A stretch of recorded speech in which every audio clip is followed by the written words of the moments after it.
The fourth principle is communication. You've got to be able to communicate effectively.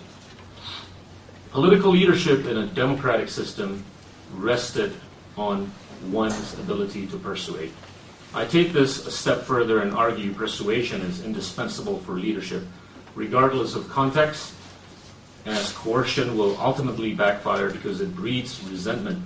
Former U.S. President John F. Kennedy realized the importance of communicating effectively. He took a sabbatical early in his political career to hone his communication skills.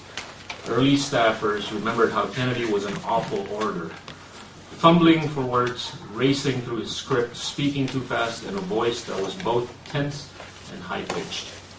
But with deliberate practice, he became well regarded as a president whose leadership style was punctuated with compelling rhetoric and persuasive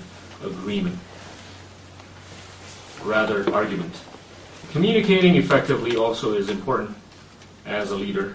You will have to explain adequately tough decisions you've had to make for the greater interest. I recall in 2005 when President SBY was about to make a decision to raise the fuel price, not by 5%, not by 10%, but by a mere 118%. And that was guts.